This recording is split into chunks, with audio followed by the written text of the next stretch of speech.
ओम सर्वमंगल मांगल्ये शिवे सर्वार्थ साधिके शरण्ये त्र्यंबके गौरी नारायणी नमोस्तुते। नमस्कार, स्वागत है आपका आचार्य वाणी में। मैं आचार्य डॉक्टर विक्रमादित्य आपके साथ हूं और आज हम उपस्थित हैं मिथुन राशि वालों के लिए जो जुलाई का पहला चरण है वो क्या कुछ ग्रहों का योगायोग लेके आया है।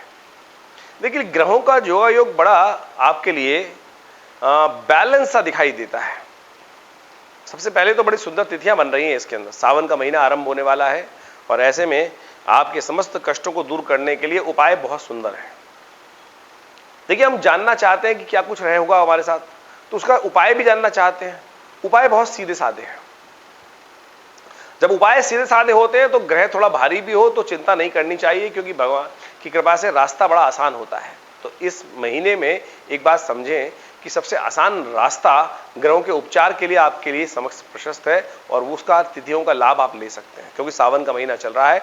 भोलेनाथ समस्त प्रकार के कष्टों को दूर करने वाले हैं और बड़े सुलभ तरीके से भगवान प्रसन्न हो जाते हैं। छोटे से कर्म से एक लोटा विशेष तौर पर पानी लेकर भगवान पर जो डाल देते हैं, भगवान उसी से प्रसन्न हो जाते हैं और समस्त प्रकार के मनोरथों को सिद्ध करने का योग बना देते हैं। तो अब समझ रहे हैं कि 1 जुलाई से लेकर आगे आने वाला समय आपके लिए कैसा रहेगा। सबसे पहले 1 जुलाई की हम बात करते हैं तो 1 जुलाई को पंचांग के अनुसार से शनिवार का अवसर है और त्रयोदशी तिथि है और उस दिन वृश्चिक राशि में चल रहे हैं चंद्रमा और साथ साथ सिंह राशि में प्रवेश कर गए हैं सुबह सुबह मंगल। और ये मंगल का परिवर्तन बहुत ही विशेष तौर पर महत्वपूर्ण है। मंगल पिछले करीब 50 दिनों से जिस प्रकार से 10 मई से ये चल रहे थे 30 जून तक, जिस प्रकार से कर्क राशि में बहुत ही शीर्ण अवस्था में थे, बहुत कमजोर स्थिति में थे और जीवन में हिम्मत की कमी कर रखे थे, लेकिन अब आपके लिए परिवर्तन का जो ग्रह योग बन रहा है वो बहुत ही अच्छा है। हिम्मत जागेगी। बहुत सारे पराक्रम भाव में मंगल का पदार्पण जो हुआ है वो आपके लिए बहुत शुभ रहेगा। तो आपके लिए ये परिवर्तन बहुत अच्छा रहेगा। आपके लिए दिन के हिसाब से हम बात करें तो ग्रहों का परिवर्तन विशेष तौर पर आपके लिए ध्यान रखने वाला है। थोड़ा सा स्वास्थ्य का ध्यान रखते हुए आपको कार्य करना चाहिए। रक्त संबंधित बीमारियां ना परेशान करें, इस बात का ध्यान रखें। तो आपके लिए अपने को विशेष तौर पर स्किन डिसीज संबंधित चीजों से बचने का आपको प्रयास करना चाहिए। स्किन डिसीज, रक्त संबंधित विकार, इन सबसे बचते हुए यदि कार्य करेंगे तो बहुत शुभ रहेगा। आपके लिए ग्रहों का योग थोड़ा भारी है।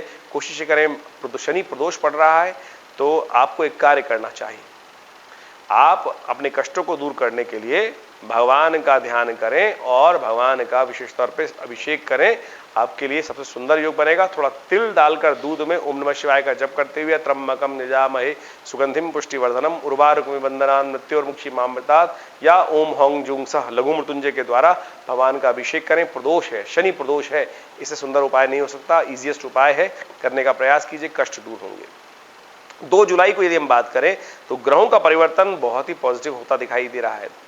बृहस्पति आधा दिन थोड़ा भारी दिखाई देता है, आधा दिन थोड़ा सा आपके लिए हल्का दिखाई देता है।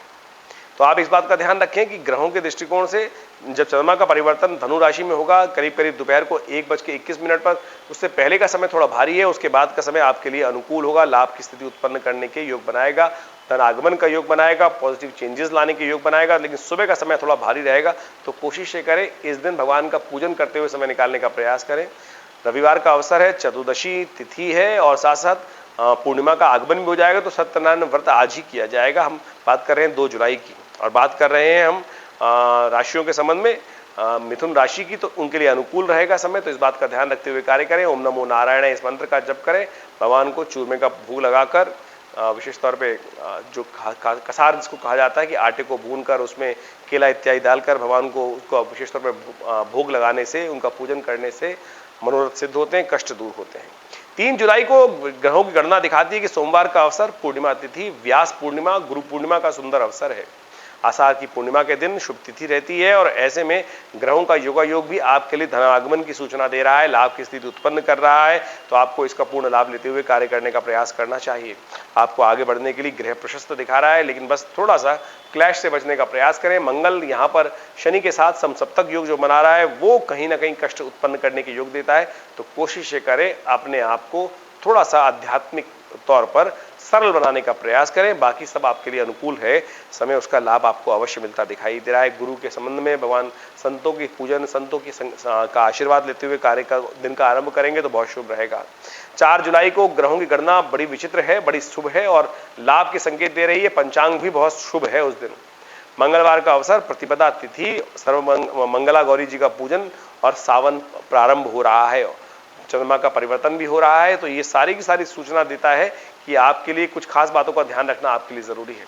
सुबह का समय आपके लिए बहुत लाभ की स्थिति उत्पन्न करेगा, पॉजिटिव चेंजेस लाने के योग देगा, लेकिन दोपहर का समय आपके लिए थोड़ा खर्चे बढ़ाने के योग बनाएगा। तो इसके दोपहर के बाद का समय जो है उससे बचते हुए सुबह सुबह इंपॉर्टेंट काम निपटाएं और कोशिश करें सावन जो आरंभ हो रहा है मंगलवार के दिन से समस्त अनुष्ठानित कार्यों के लिए बहुत शुभ योग बनाने वाला है। हमने भी विवेकानंद योगाश्रम में इस पूरे संपूर्ण सावन के अवसर पर, इस बार सावन 60 दिन का है, उसमें 60 दिनों के तक सुंदर रुद्र महायज्ञ का आयोजन किया है। आश्रम पर रुद्राभिषेक का आयोजन किया है जो शाम को 6 बजे से लेकर करीब करीब रात्रि में 8 बजे तक चलेगा। आप भी उस रुद्राभिषेक के कार्यक्रम में हमारे इन फोन नंबर्स पे स्थान आरक्षित करके सम्मिलित हो सकते हैं।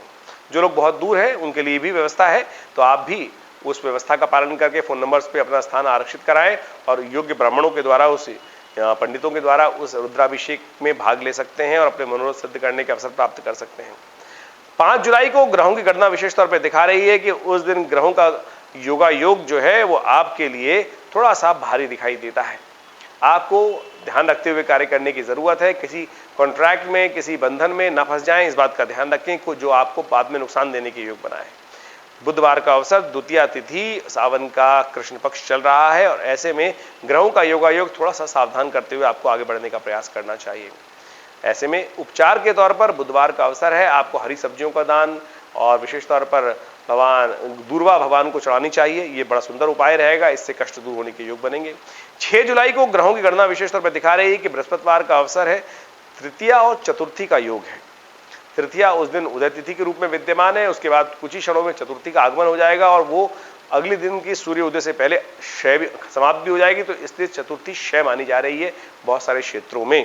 तो इस बात का ध्यान रखें, कोई नया कार्य आरंभ करने के लिए तिथि शुभ नहीं रहेगी। इस दिन ग्रहों का परिवर्तन कई प्रकार से हो रहा है और सिंह राशि में शुक्र का प्रवेश होगा और साथ साथ कुंभ राशि में चंद्रमा का प्रवेश होगा।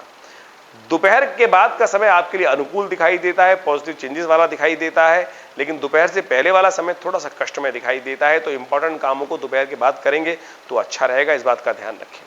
7 जुलाई को ग्रहों की गणना के अनुसार से शुक्रवार का अवसर है, पंचमी तिथि है। नाग पंचमी के रूप में इस तिथि को पूजन करने का शास्त्र में नियम है। नागों को विशेष तौर पर दूध पिलाया जाता है। सांपों की बावनी में विशेष तौर पर कुछ दूध इत्यादि डालकर उनका पूजन करने की सुंदर व्यवस्था भारतीय संस्कृति में बनाई गई है।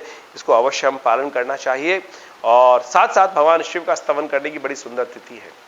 कहा जाता है कि यदि किसी के जीवन में कोई ऐसा कष्ट चल रहा है, काल सर्प इत्यादि का दोष चल रहा है, तो ऐसे में इस तिथि के दिन विशेष तौर पर भगवान शिव का स्तवन करके काल सर्प योग यंत्र को सिद्ध करा लेना चाहिए। और इस शुभ तिथि में सिद्ध करा हुआ काल सर्प योग यंत्र जो होता है वो पूरे वर्ष काम करता है, तो इसका भी आपको लाभ लेने का प्रयास करना चाहिए। तो ग्रहों की स्थिति आपके लिए पॉजिटिव है, चेंजेस पॉजिटिव रहेंगे, लाभ की स्थिति बनेगी। अपने कार्यों को पूरी तरह से तन्लिप्त होकर करने का प्रयास करें। अब हम बात कर लेते हैं 8 जुलाई की। 8 जुलाई को शनिवार का अवसर, षष्ठी तिथि और चंद्रमा का परिवर्तन मीन राशि में और साथ साथ बुध भी परिवर्तन की तरफ जा रहे हैं। बुध जा रहे हैं कर्क राशि में और कर्क राशि में बुध का जो ये परिवर्तन है आपके लिए अनुकूल रहेगा। आपके लिए विशेष तौर पर धन आगमन की सूचना देगा, लेकिन बुध थोड़े अस्त हैं तो इसलिए उसको थोड़ा शक्ति देने का आपको प्रयास करना चाहिए। बुद्ध को शक्ति देने के लिए सबसे सुंदर उपाय हमें दिखाई देता है कि इच्छु रस से, गन्ने के रस से भगवान का अभिषेक करें, बिल्वपत्र भगवान को अर्पित करें। ग्रहों की गणना विशेष तौर पर आपके लिए जो सूचना ला रही है वो दिखा रही है कि कार्यों में सफलता होने के योग बन सकते हैं। जो आप कार्य सुबह करेंगे उसमें शाम तक अच्छे पॉजिटिव रिजल्ट आपको प्राप्त होने के योग बनेंगे।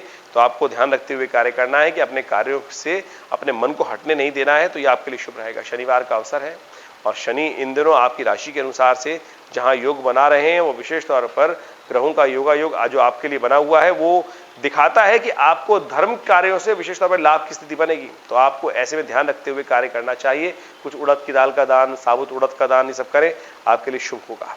वहीं हम बात कर लेते हैं 9 जुलाई की। 9 जुलाई को ग्रहों की गणना विशेष तौर पर दिखा रही है कि रविवार का अवसर, सप्तमी, उसके बाद अष्टमी तिथि है, कालाष्टमी है और सावन की जो कृष्ण पक्ष की अष्टमी है वो विशेष तौर पर भगवान शिव से भी बहुत अद्भुत संबंध रखती है। तो ऐसे में कोशिश करें अपने शनि को अनुकूल करने के लिए और लाभ लेने के लिए। शनि भाग्य में बैठ गए हैं, और भाग्य में धीरे धीरे आपकी उन्नति का मार्ग प्रशस्त कर रहे हैं इन दिनों।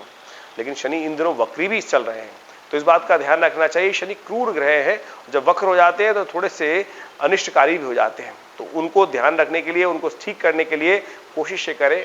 शन्नो देवी रविष्ट्रया आपो भवन्तु पीतय शन्नो रविष्ट्रवन्तु नः, ये वेद का मंत्र है, शनि यजुर्वेद का मंत्र है। इसी मंत्र के द्वारा भगवान का अभिषेक करना चाहिए तिल के द्वारा।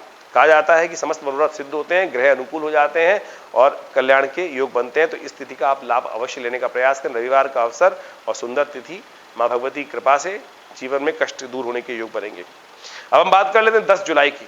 10 जुलाई को बड़ा सुंदर योग है, सावन का पहला सोमवार है और ऐसे में भगवान शिव को प्रसन्न करने का सुंदर दिवस है। हमने आश्रम पर एक बहुत सुंदर उस दिन बड़ा कार्यक्रम रखा है। वैसे तो हर रोज सावन में हमारे यहाँ नित्यप्रति रुद्राभिषेक चलता ही है, तो उस दिन विशेष तौर पर समस्त प्रकार से समस्त लोगों को बुलाकर सुंदर तरीके से भगवान के विशाल शिवलिंग पर और रुद्राभिषेक का सुंदर कार्यक्रम रहेगा। आप सब भी नमक उस रुद्राभिषेक में भाग ले सकते हैं और भगवान का दूध से, दही से, शहद से, पंचामृत से और अनेक प्रकार की औषधियों से, गंधोदक से और भस्म से भगवान का अभिषेक किया जाएगा। भगवान के समस्त मंत्रों का पाठ किया जाएगा। रुद्र अष्टाध्यायी के द्वारा भगवान का स्तवन करते हुए सुंदर कार्यक्रम है, तो आप उस कार्यक्रम में भाग ले सकते हैं। शाम को 6 बजे से लेकर 8 बजे तक ये कार्यक्रम चलेगा विवेकानंद योगाश्रम में, और हमारे इस चैनल पर लाइव भी इस कार्यक्रम को आप देख सकते हैं। ग्रहों का योगा योग दिखा रहा है कि इस दिन विशेष तौर पर आपकी राशि के अनुसार से आपके लिए समय अनुकूल रहेगा। बृहस्पति के साथ चंद्रमा का शुभ योग बन गया है, वहीं राहु विद्यमान है, तो आपके लिए लाभ की स्थिति प्रशस्त दिखाई देती है। तो आपके लिए समय अनुकूल है, आगे आने वाले समय में लाभ की स्थिति बनेगी। धन्यवाद।